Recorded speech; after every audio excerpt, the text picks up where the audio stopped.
Estamos en el estudio de la crisis, precisamente al estar pasando por todo el proceso de casa del juicio y pensando en lo que la crisis es. Tomamos la decisión de tomar estas 2 semanas para echar un vistazo a los principios bíblicos de cómo enfrentar la crisis. Como sabes, en el caso específico del drama que estamos presentando esta semana, es un drama real. Es una pareja de nuestra iglesia, una familia de nuestra iglesia que hace algunos años perdió a su hija de 17 años por cáncer.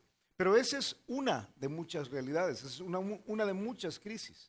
Es muy probable que tú hoy mismo estés atravesando algún tipo de estas crisis. Algunas veces son crisis familiares, algunas veces son crisis de salud, a veces son crisis de dinero, a veces es crisis de dinero y a veces es crisis de dinero, ¿verdad? Tú sabes cómo funciona. A veces son algunas veces son crisis interiores en cuanto a lo que el futuro trae. Entonces hemos visto algunos principios porque eventualmente, nos guste o no nos guste, la crisis llega. O sea, la crisis llega. Si no estás ahora pasando por crisis, entonces te aseguro que en algún tiempo vas a enfrentar esto. Y te tengo una noticia. Si ahora estás pasando por crisis, fíjate, si ahora mismo estás pasando por una situación crítica, problemática, va a terminar. En algún momento va a terminar para comenzar otra. Esa es la realidad de la vida. La vida es que vamos de crisis en crisis, de prueba en prueba, y uno tiene que preguntarse por qué y cómo enfrentar estas crisis. Ahora, la palabra de Dios está llena de instrucciones sobre la fe con la cual podemos enfrentar la crisis. Dice Isaías capítulo 43, uno de mis pasajes favoritos, dice: cuando pases por las aguas, yo estaré contigo. Y si por los ríos, no te anegarán o no te vas a hundir allí, ¿verdad? No vas a quedar cubierto por los ríos. Cuando pases por el fuego, no te quemarás, ni la llama arderá en ti. Por supuesto, en Isaías 43, hablando de la protección de Dios. Dios nos cuida. Yo recuerdo a quien fue mi primer pastor, fíjate, hace 45 años.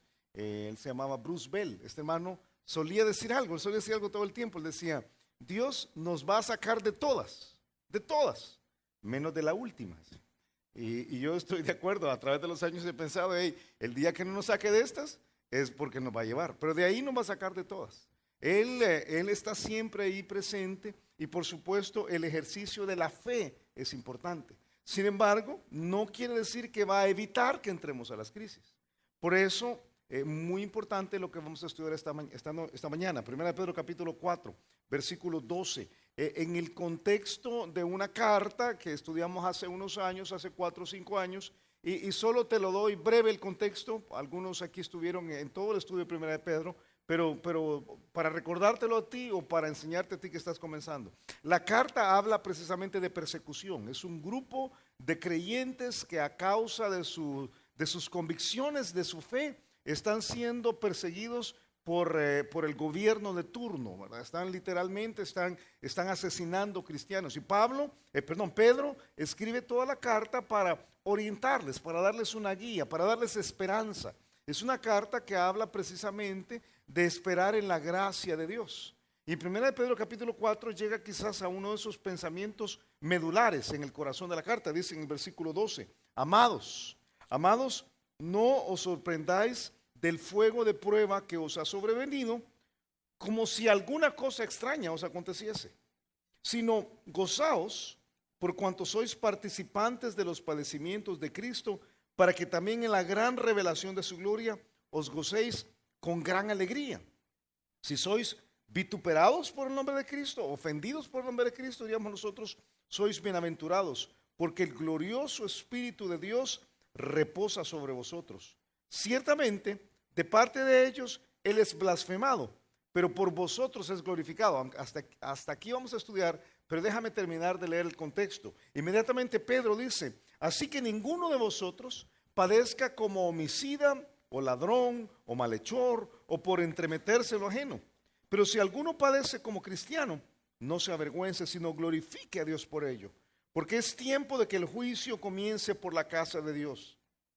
Y si primero comienza por nosotros, ¿cuál será el fin de aquellos que no obedecen al evangelio de Dios? Y si el justo con dificultad se salva, ¿en dónde aparecerá el impío y el pecador? De modo que los que padecen según la voluntad de Dios, encomienden sus almas al fiel Creador y hagan el bien. Esta mañana yo quisiera, si no estás pasando por la crisis, pero entiendes que la crisis llega, va a haber un momentito donde el asunto vas a tener que estar listo. Entonces yo quiero darte 2 o 3 principios que salen del trozo que vamos a estudiar. El primer principio es un principio de preparación. Prepárate porque la crisis eventualmente va a llegar, nos guste o no nos guste. Por eso dice en el versículo 12, amados, no os sorprendáis del fuego de prueba que os ha sobrevenido. O sea, por favor, ni que ningún cristiano diga, qué raro esto que estoy pasando. Sabes que yo creo que en este tiempo, en el tiempo en el que estamos viviendo, nos ha tocado enfrentar una iglesia cristiana en general, que propone que a los cristianos todos les va bien, ¿verdad? Salud y prosperidad y todo va a salir bien. Y entonces nos pintan una vida que es como algunos que es como Disneylandia, ¿verdad? Todo suave y se casaron y vivieron felices para siempre, nunca hubo ningún problema y el esposo con el que te casaste, ¿verdad? Es lo máximo, no tiene mal aliento, no le salen canas, o sea, es increíble. Pero la mera verdad es que la realidad es otra.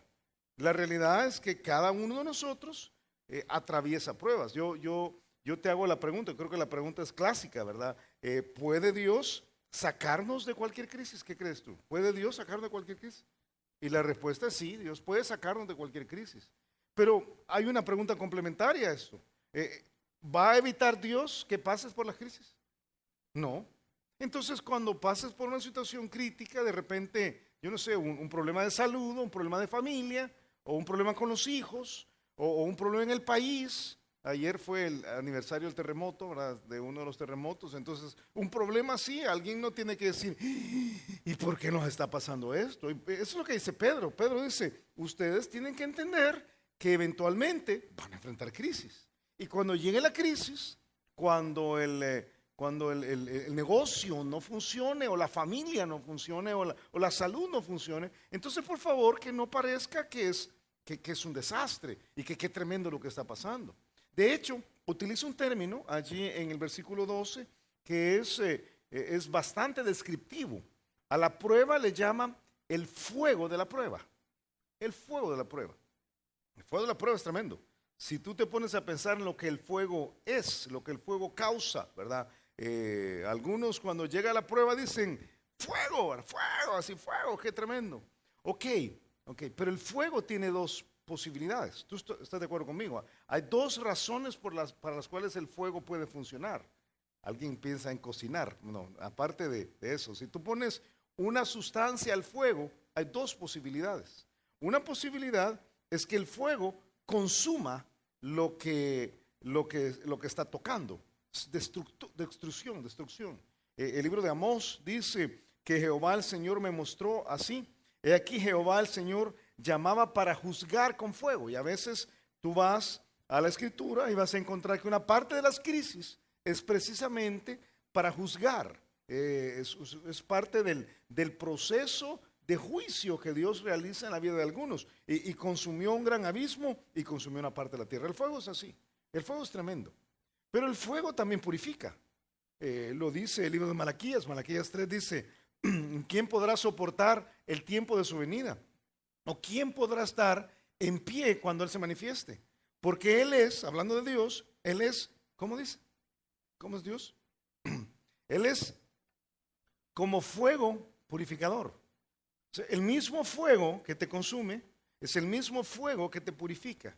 Y Pedro dice, por favor, no se sorprendan cuando llegue el fuego, porque el fuego tiene un propósito. Entonces, lo que creo que tenemos que aprender a discernir no es el por qué estamos pasando por la crisis, sino cuál es el propósito que Dios tiene en nuestra vida. En esta situación donde de repente, yo no sé, ¿verdad? Cuando finalmente habías logrado ahorrar un pistillo, le pegas a un carro allá afuera, ¿verdad? Y se te va todo el dinero. Y no sé, ¿qué crisis es esta? Okay, ¿para qué está permitiendo esto?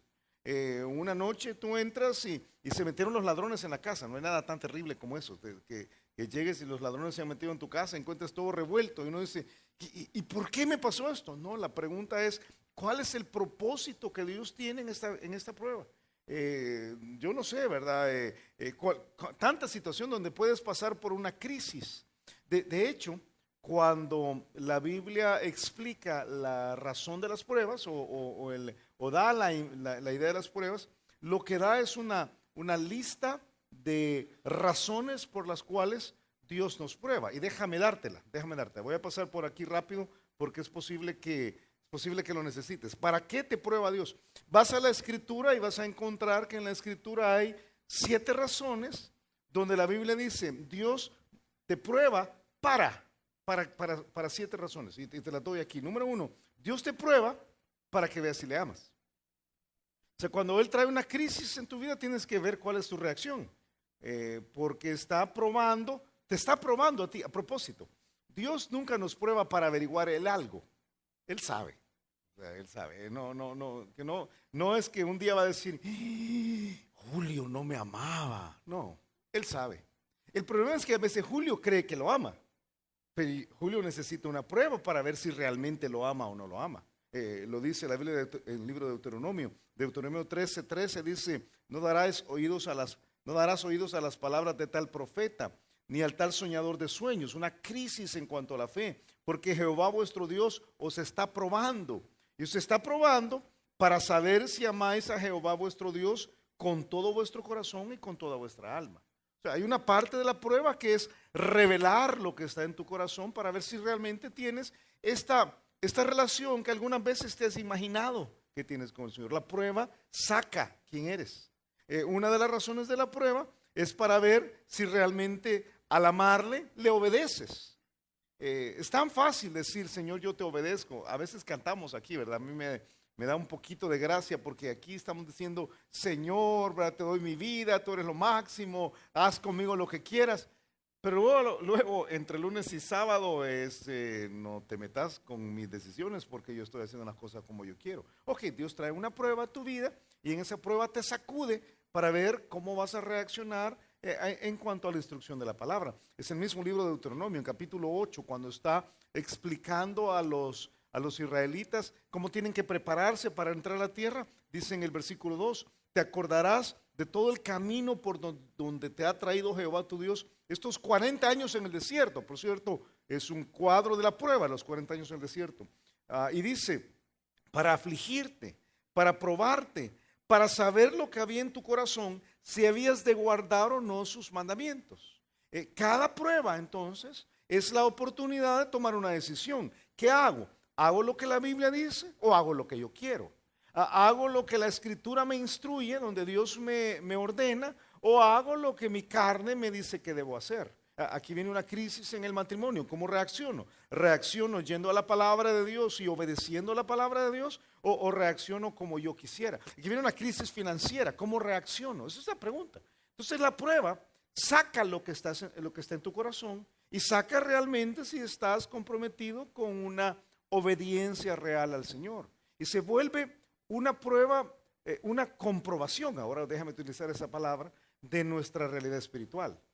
Dios nos prueba para que veamos si le amamos y Dios nos prueba para que veamos si le obedecemos. Dios nos prueba, fíjate, a veces para que cosechemos nuestras consecuencias. La crisis viene para cosechar las consecuencias. Tan simple como eso. Tú cometes un pecado y entonces dices, Señor, Señor, por favor que no me pase nada. Y Él deja que la crisis venga.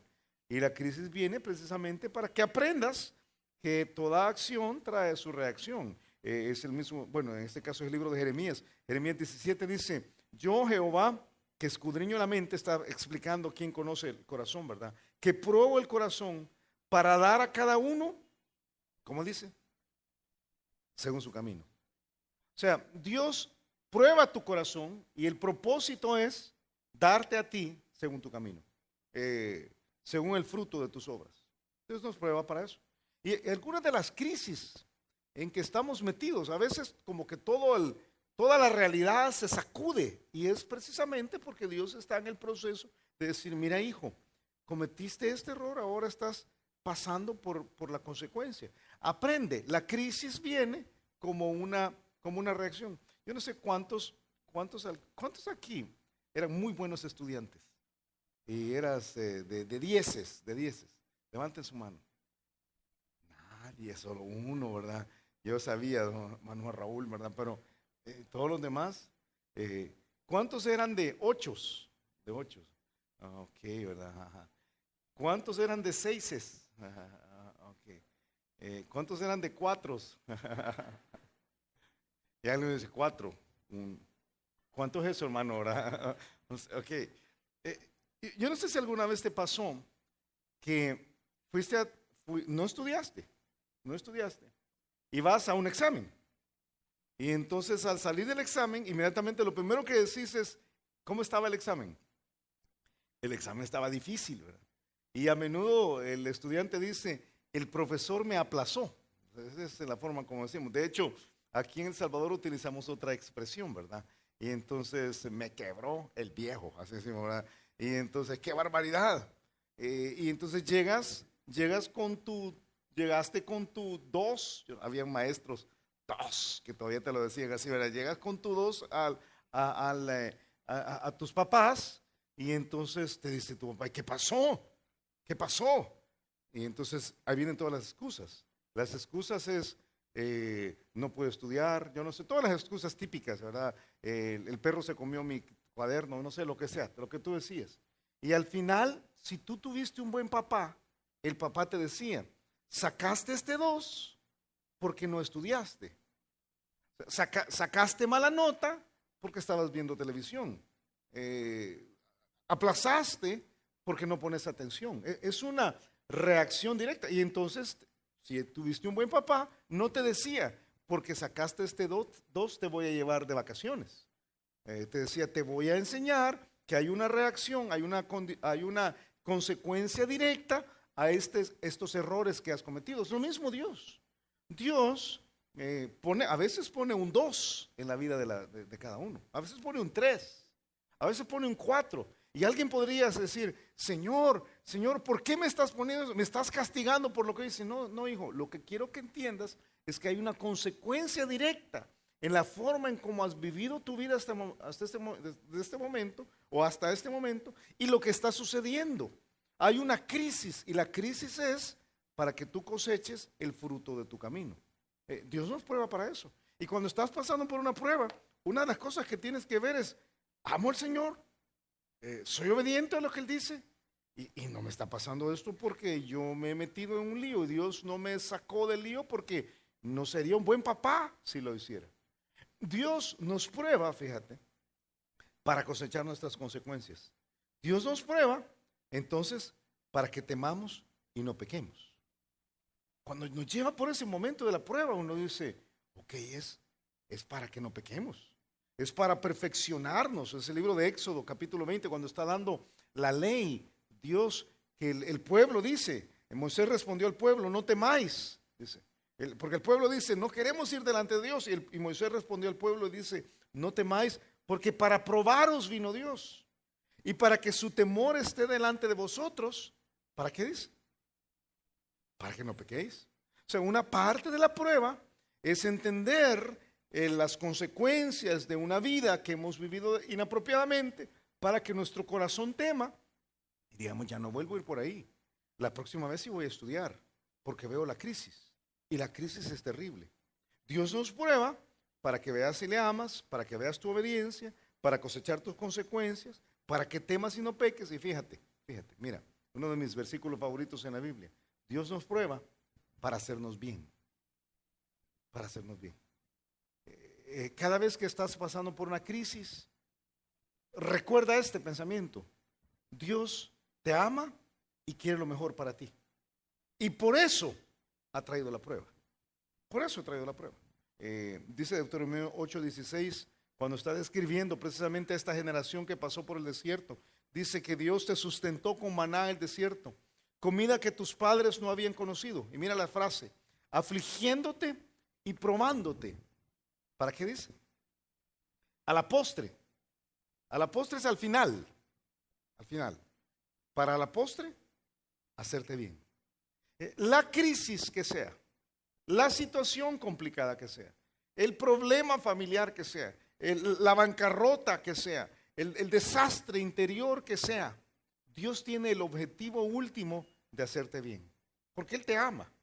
Y Él te pasa por esta crisis donde te está purificando y Él quiere glorificarse, vas a ver en unos momentos, pero lo que Él quiere es hacerte bien. Quiere sacarte del otro lado de la crisis como una mejor persona, como un mejor creyente. Quiere sacudirte para que llegues a ser realmente, para que llegues a alcanzar el potencial que Él ha puesto en ti por medio de Jesucristo. Y a veces, si vives una vida tranquila, sin problemas, todo bien, todo suave, todo azul, ¿verdad? Todo nítido, entonces no creces. Entonces viene Dios y dice, te voy a traer una crisis. Y voy a permitir esta crisis porque quiero desarrollarte, quiero hacerte bien. Dios nos prueba, fíjate, para, entre otras cosas, para hacerte paciente.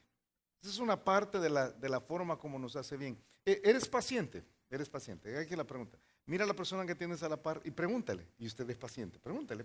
Hazme el favor. No, usted es paciente. Usted es paciente. Y yo voy a decir, de un médico nada más soy paciente, ¿verdad? Algunos aquí son impacientes. Impacientes.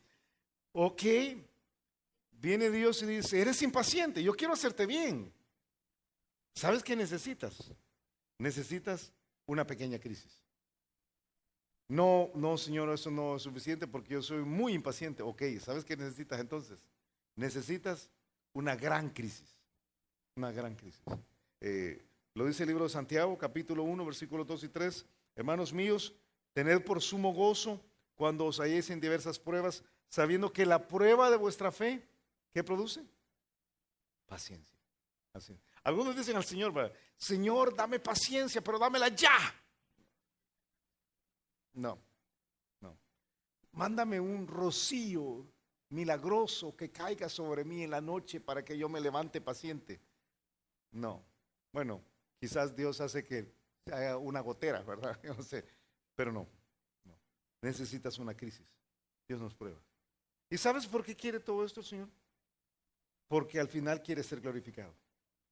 Él sabe que si somos creyentes que le amamos y le obedecemos, si realmente aprendemos a ver las consecuencias de los actos que tomamos y entonces nos santificamos en un proceso en el cual dejamos de pecar. Él sabe que si somos mejores creyentes, más parecidos a Jesús, si somos pacientes en este proceso de crecimiento, Él sabe que al final Él va a ser glorificado. Esa es la forma de ser glorificado. Y esa es la última razón por la cual Dios dice que nos prueba. Él nos prueba para ser glorificado.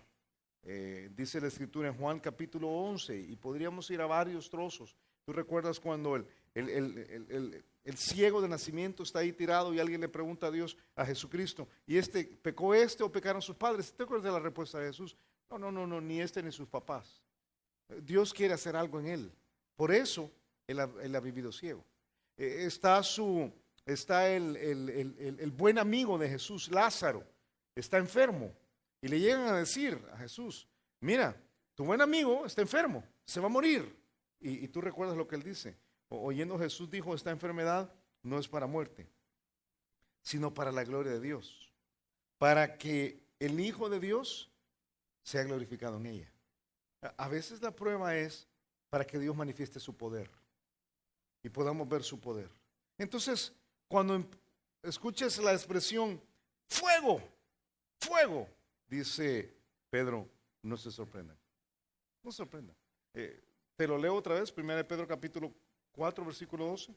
Amados, no os sorprendáis del fuego de prueba que os ha sobrevenido, como si alguna cosa extraña os aconteciese. ¿Qué? No es raro. Dios está en este proceso en el cual estamos creciendo. Yo estaba tratando de pensar en mi propia experiencia como alumno. Yo tuve algunos muy buenos maestros, fíjate, que eran muy ordenados y te decían, el día tal van a tener examen y tienen que prepararse y tienen que leer de la página tal a la página tal. Uno apreciaba a maestros así, ¿verdad? Y te lo decían con propiedad y con orden. Pero tenía otros maestros que entraban al aula y decían, saquen un papel. ¿Te acuerdas de esos maestros? Saquen un papel. Y cuando decía saquen un papel, ¿qué decías tú? No, ¿verdad? Saquen un papel. Y recuerdo un maestro en particular, un maestro de química en segundo año de bachillerato que decía, saquen un papel, nos dictaba ahí una fórmula, decía, sáqueme la molalidad y uno decía, sí, y después se ponía delante de todo el mundo a calificar. Y decía ahí, ¿verdad? Flores, 0, ¿verdad? Mónico, 0, ¿verdad? Así, Lagos, 0, así, delante de todo, Contreras, -1, casi decía, ¿verdad? Y delante de todo el mundo dice, hey, 0, 0, 2, 3, ¿verdad? Y uno decía, no, pero él decía, ¿y ustedes a qué creen que vienen al colegio? Vienen a estudiar. ¿Por qué tengo yo que decirles que tienen que estudiar si a eso vienen al colegio? Y entonces todo, no, mire, déjenos un trabajo. No, la otra semana le puede hacer en cualquier momento un examen. Y llegaba la semana siguiente y otra vez el mismo proceso. Y muchos no estudiaban porque no habían entendido que llegaban al colegio a estudiar y aprender. No habían entendido. Algunos de nosotros quisiéramos que Dios fuera como uno de estos maestros ordenados y te dijera, mira, fíjate que cuando cumplas 28 años, entonces yo te voy a mandar una prueba. Sería bueno que te prepararas. Y la prueba es económica. Entonces empezar a ahorrar desde ahora. Y no estaría listo para la prueba, ¿verdad? Y cuando venga la prueba, yo voy a tener la plata ahorrada. Y fíjate, cuando tengas 38 años, entonces ahí va a venir una prueba con tus hijos. Entonces bien harías si en ese momento tú tenés tal cosa preparada. Entonces voy a estudiar para la prueba. Y mira, y cuando cumplas 50 años, entonces vas a tener una prueba en tu matrimonio. Y lo que tienes que hacer es voy a estar preparado. No. ¿Y a qué has entrado a esta vida? ¿No estás en esta vida en el proceso de crecer? ¿No es eso? ¿No te ha puesto Dios para parecerte como Jesús? ¿Por qué te va a anunciar una prueba? Esa es la pregunta. Y entonces la respuesta de Pedro es, que no les extrañe cuando Dios entra a tu vida y te dice, saca un papel. No, saca un papel. Y yo quiero pedirte que me escribas la fórmula de la felicidad en el matrimonio. No, saca el papel. Y entonces dice, Mónico, 10. Y dice ahí, ¿verdad? Lagos, 9. Flores, 11. Sí, porque estabas preparado. Eso es lo que está diciendo Pedro.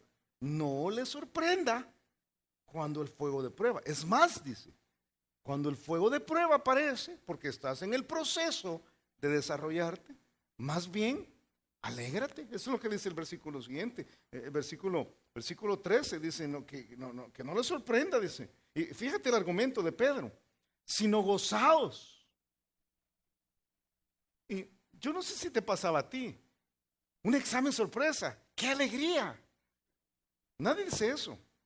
Porque el muchacho, el niño no entiende que ha ido al colegio para aprender.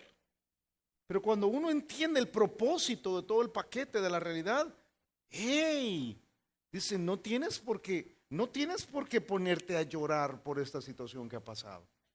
No tienes por qué deprimirte, porque de repente, ¿verdad? El negocio no funcionó como tú querías. No tienes por qué deprimirte porque de repente tu hijo tiene apendicitis. Nos pasó hace unas semanas a nosotros. No, es que qué terrible esto que ha pasado. No funciona así. Dice, Dios está en el proceso de desarrollarte. Entonces cuando la prueba llegue, alégrate. Eso es lo que dice. Sino gozaos. Y habla del enfoque por el cual podemos gozarnos. Por cuanto sois participantes de los padecimientos de Cristo, para que también en la revelación de su gloria os gocéis con gran alegría. Fíjate, está diciendo, el enfoque no es en la prueba en sí. El enfoque es lo que la prueba va a producir en el largo plazo para nosotros. El enfoque no es en el examen que estás escribiendo y salir del examen afligidísimo, preocupadísimo, molesto por el examen. No, es que Dios me está preparando para algo que tiene para mí más adelante. Y si Él ha permitido esta prueba, esta crisis, ni debo sorprenderme, sino que debo enfocarme para decir, qué bueno esto. Yo te voy a decir un problema grande del cristianismo ahora. Estamos tan enfocados, tan centrados en lo que nos sucede el día de hoy. Yo estaba leyendo hace poquito acerca de cómo funcionamos, cómo funciona el ser humano. Dice que algunos se enfocan pensando, su vida está enfocada en el pasado. Su vida está enfocada en el pasado. Y tú conoces personas así, ¿verdad? Que hablan de que todo el tiempo pasado fue mejor y hablan de cuando la gaseosa valía 15 centavos de colón, ¿verdad? Y hablan de que cuando los buses valían 10 centavos, ¿verdad? Y tiempos de conciliación y no sé qué más cosas, ¿verdad? Y entonces alguna gente vive en el pasado. Dice que otras personas, la mayoría vive en el presente. Vive en el presente. O sea, todo es para hoy. Para hoy, y tú trabajas para hoy, no piensas en el futuro porque tu enfoque constante es el presente. Dice que unos cuantos viven para el futuro cercano, y entonces tú planificas tu año y planificas tus gastos y planificas tu vida porque ya este año va a pasar tal cosa. Pero la clave es que unos pocos, y yo creo que la clave del creyente es planificar en el futuro lejano. O sea, viene algo lejísimo. Todo lo que estás pasando ahorita es temporal, todo sin excepción. Y dice Pedro, la clave aquí es enfocarte en el futuro lejano. Eventualmente todo esto se va a acabar, todo sin excepción. Y esta prueba que te desanima y te deprime y te molesta, no es más que un paso para llevarte a lo que Dios quiere hacer contigo en el futuro. Por eso dice, no, va a venir Jesucristo. La cosa va a cambiar. Enfócate en eso que está al final. Dice el libro de Mateo capítulo 25, que creo que es las palabras que todos deberíamos aspirar a escuchar.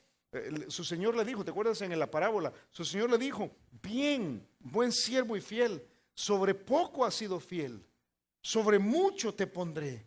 Entra en el gozo de tu Señor. Y eso debería ser el deseo del corazón de cada uno de nosotros.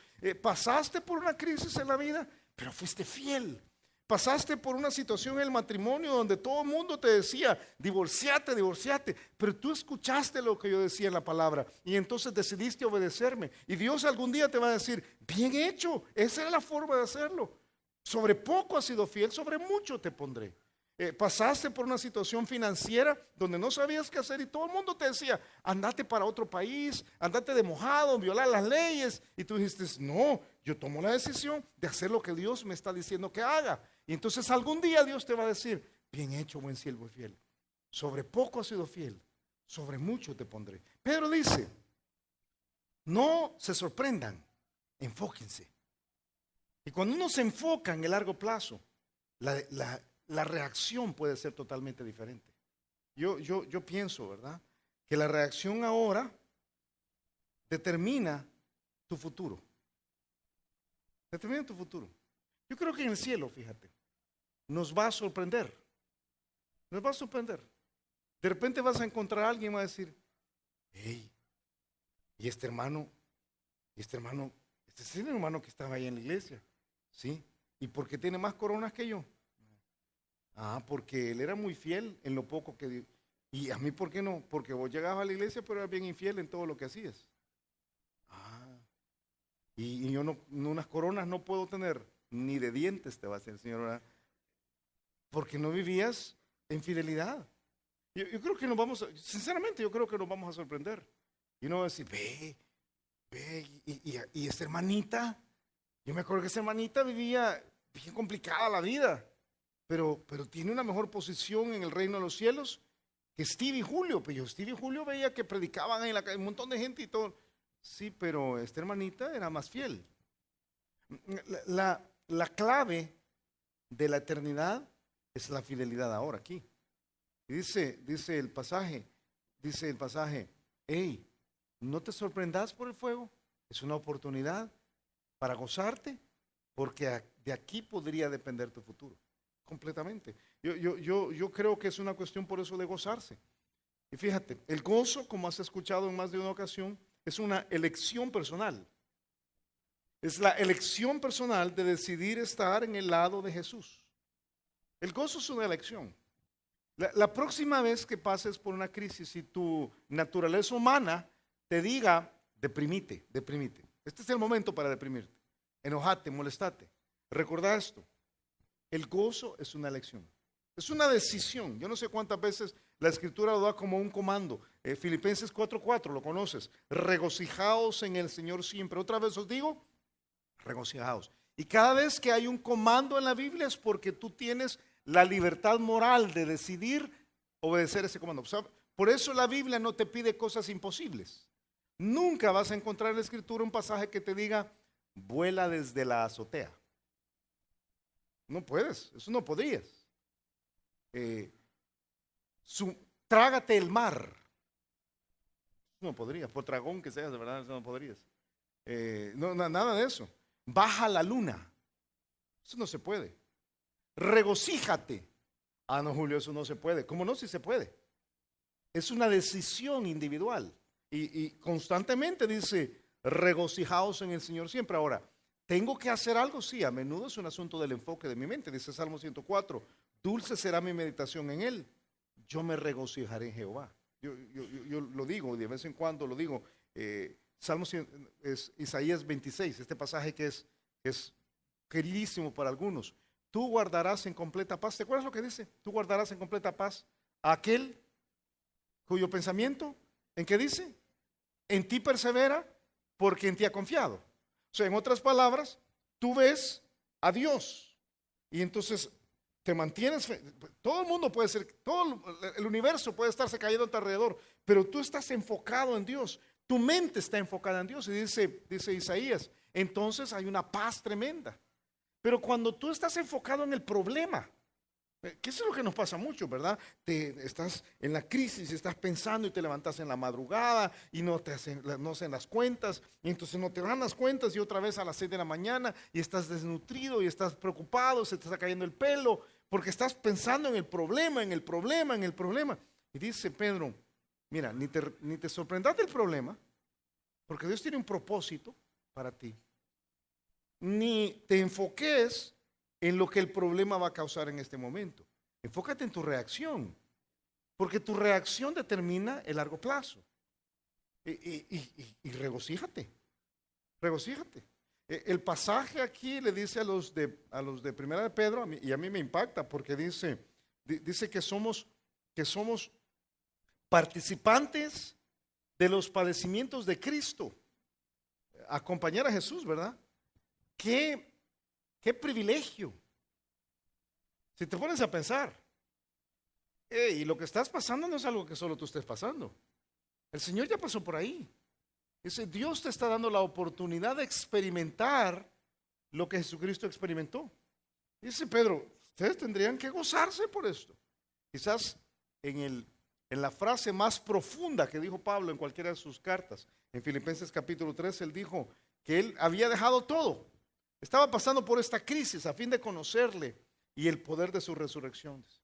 Yo quiero esto. Y la participación de sus padecimientos, llegando a ser semejante a él en su muerte. Eso es lo que Pedro está diciendo. Enfócate, enfócate. Tú decides, porque Dios va a sacudir tu mundo para que tú tengas realmente algo que valga la pena. Hace unos años, enseñando precisamente este pasaje, yo te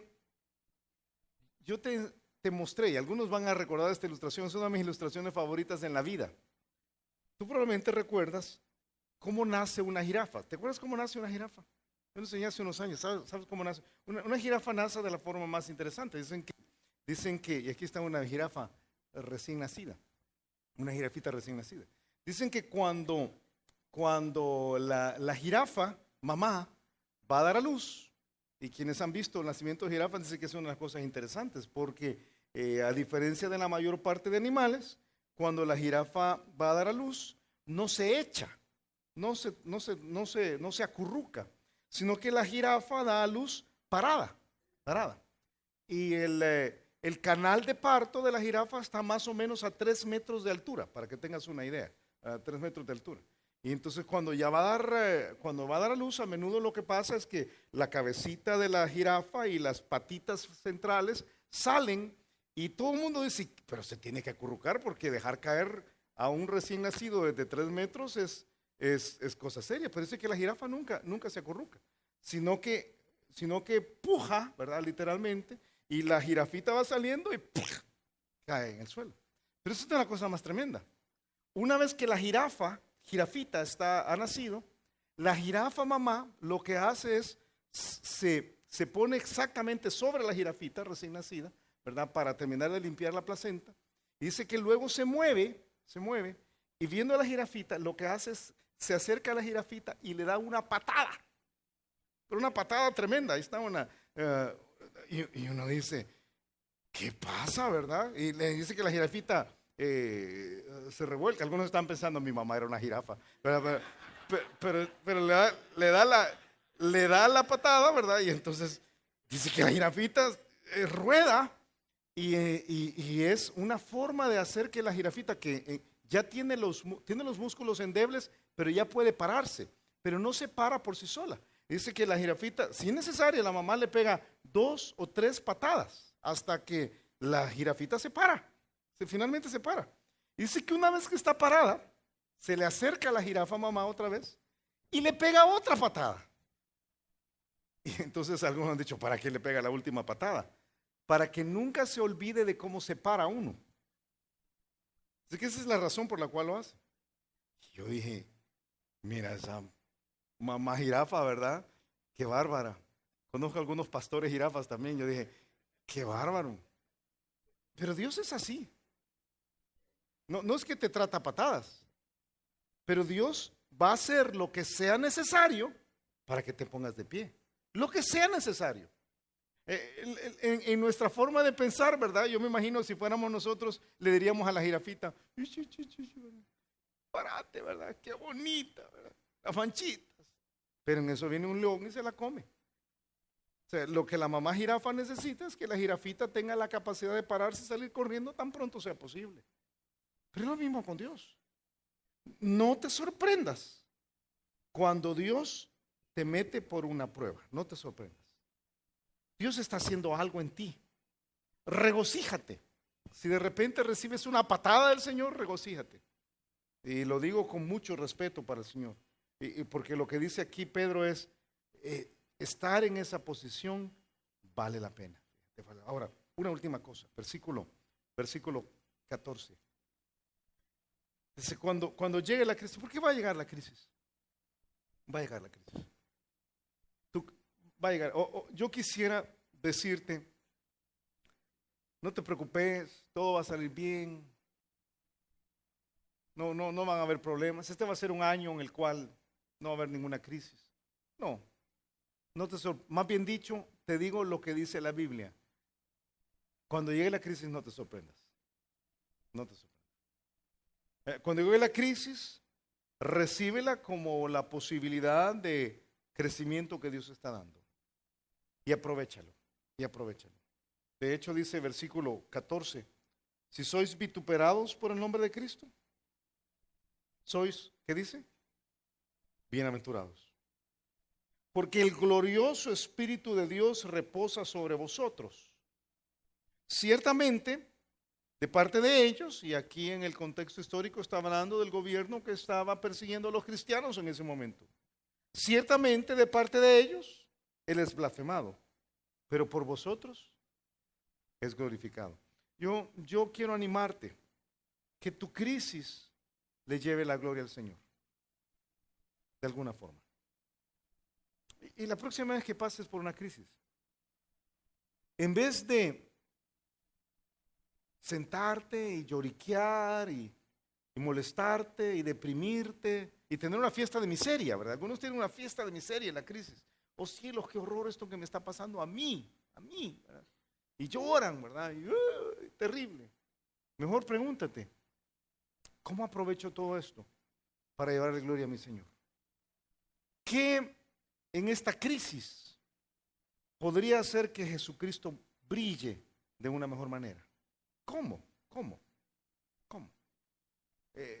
Lo que dice el pasaje dice, especialmente dice, si estás pasando una crisis donde el nombre del Señor puede ser cuestionado, esa es una bendición, porque tú tienes la oportunidad de poner el equilibrio, ¿verdad? Dice, qué bendición si sois vituperados por el nombre de Cristo.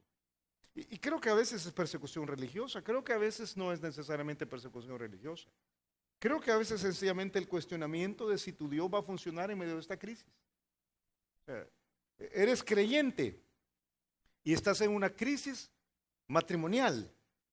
No tiene que ver con si Cristo es Dios o no es Dios. No es una crisis matrimonial como la que pasa a cualquier otra persona.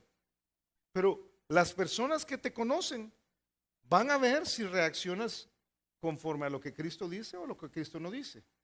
Y dice, aquí está la oportunidad de decir, Jesús funciona o Jesús no funciona.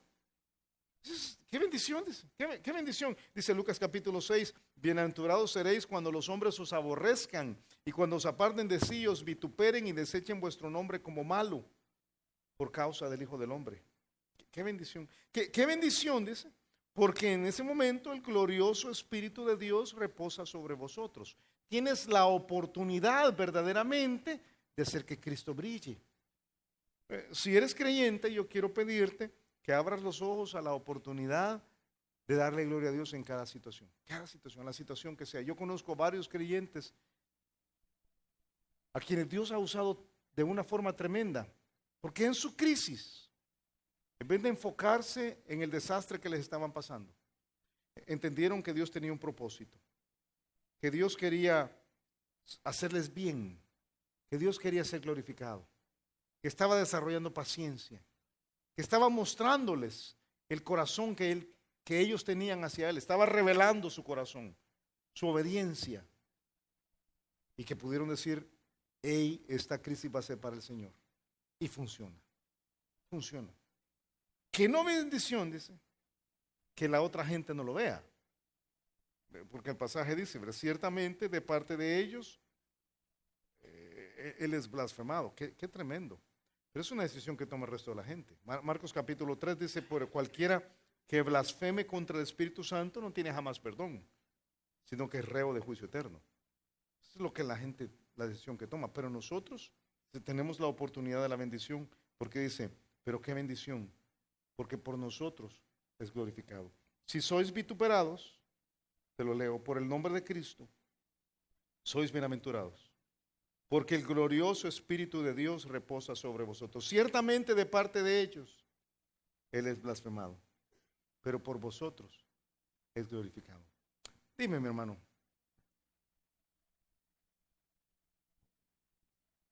¿cómo reaccionas en una crisis? La crisis llega y va a llegar. Y tú puedes tener tu fiesta de miseria diciendo, ¿por qué me pasa esto? O puedes acudir a la Biblia y decir, Dios tiene un propósito. Y yo voy a encontrar ese propósito. Y si no lo encuentro, de todas maneras, yo voy a buscar la gloria de Dios en esto. Porque siempre hay una forma, siempre, en cada problema, hay una manera de que Dios sea glorificado. Si tú haces las cosas a tu manera, el asunto no funciona. Si lo haces a la manera de Dios y le das gloria a Él, el asunto funciona. Pero tú tomas la decisión. De hecho, vamos a orar. Te pido que agaches tu cabeza, cierres tus ojos. Mauricio nos va a despedir. Deja que Dios te guíe por un proceso, quizás de examinar tu crisis y de abrir los ojos hacia lo que tienes que hacer.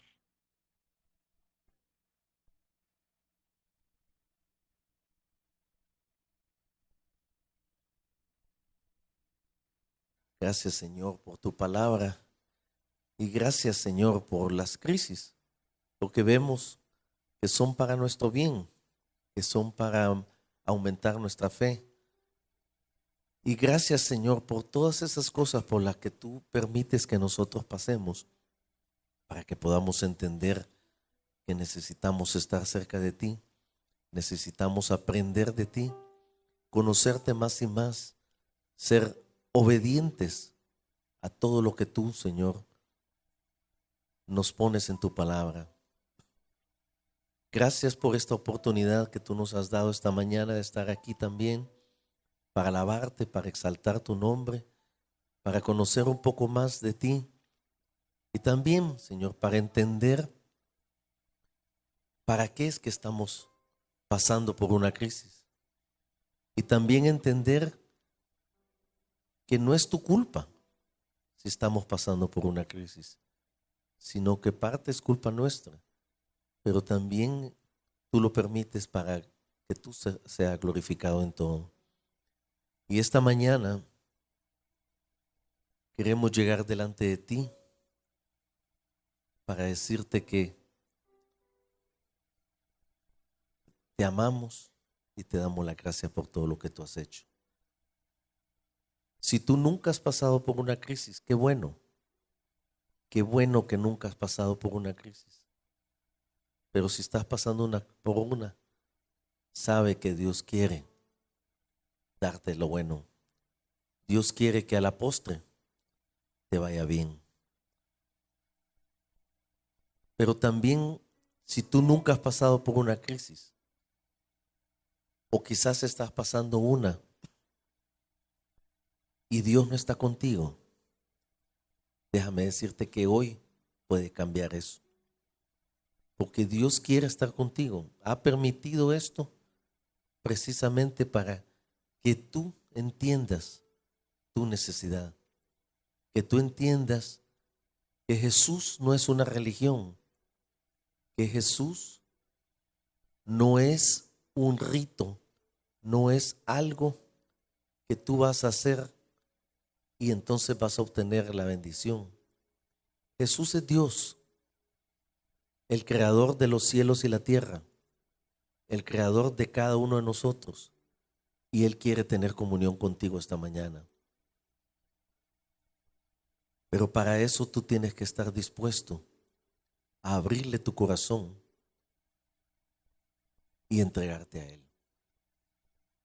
Y no solo te va a ayudar a salir de la crisis, sino que te va a dar un nuevo sentido en la vida. Ese cambio que tú necesitas, ese cambio que tu familia necesita, ese cambio que solo puede lograrse a través de Jesucristo.